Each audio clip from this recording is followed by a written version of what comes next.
Hey there, welcome to another Cooped Up with the Carter. My name is Adam from the Amon Carter Museum of American Art. Today we're going to be talking about one of the paintings at our museum called The Potter by George DeForest Brush.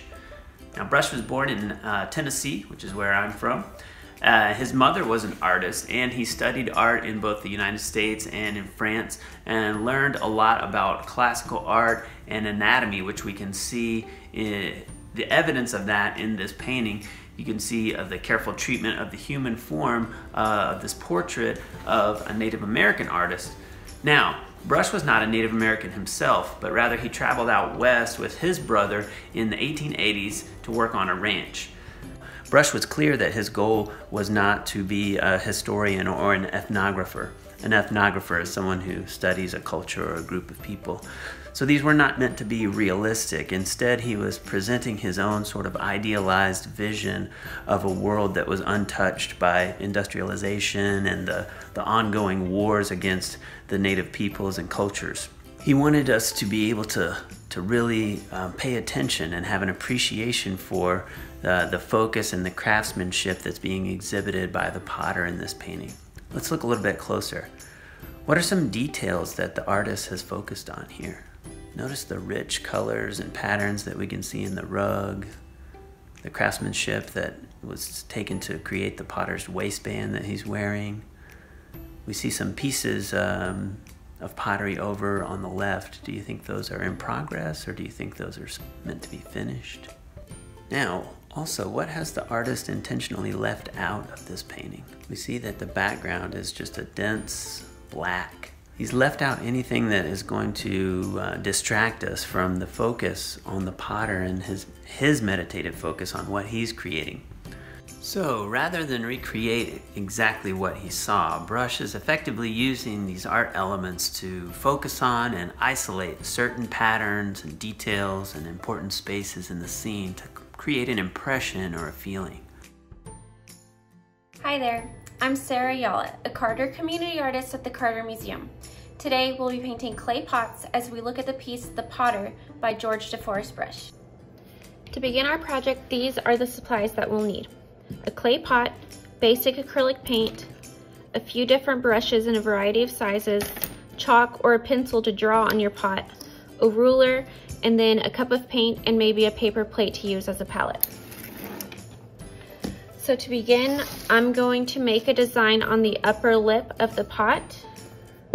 I've already drawn out this design on paper just so that I can follow it as I go. And they're just gonna be basically geometric shapes made out of triangles.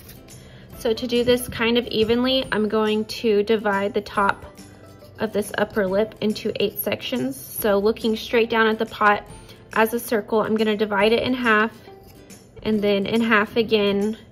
And I'm gonna divide those sections in half until I have 8 sections. Then I'm gonna flip it on its side. I'm gonna bring those lines down. These aren't gonna be even, but that's okay. So once I have all of the lines drawn, I'm gonna start to draw my triangles now. So now that I'm done with that, I'm going to grab a kind of a liner brush that I had. It has a longer kind of bristle on it. I'm gonna dip it into the paint color that I had chosen, like a light pink. I'm gonna load the brush and I'm gonna start on my design. So I'm using chalk too because after this paint dries, I can just wipe that chalk right off. For this, you can also use paint markers or enamel paint. You can even use Sharpies if you have them on hand. So as you do kind of the first side, be sure to not completely roll it around because that side will be wet. So kind of just grab it so that it doesn't touch the surface that you're painting on. I like to load my brush as I go. This is a lighter color, so I might have to do 2 coats. Or I could just kind of leave it looking opaque like that. So now we're coming around full circle to where we began. Acrylic paint dries pretty fast, so if you wanted to, you could go over for that second coat. I think I'm just gonna do 1 coat because I kind of like it looking kind of see-through like that. but I am going to add a little bit more design to this pattern by just adding some more lines. So I'm gonna go around and do that to all the triangles around. Again, watch out for that other side that you've already painted.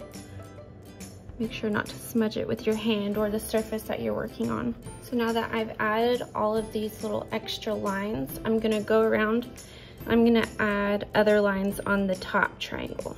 So I just did all the bottom triangles, now I'm gonna work within that top triangle. I'm gonna add some lines up there too. I'm being careful where I place my hand so I don't touch any wet spots. Since this is acrylic paint, if you're not going to seal it with anything, I would suggest leaving this pot inside or take it outside on days that you know it's not going to rain. If you use enamel paint on a pot, then you could leave that outside. There you have it.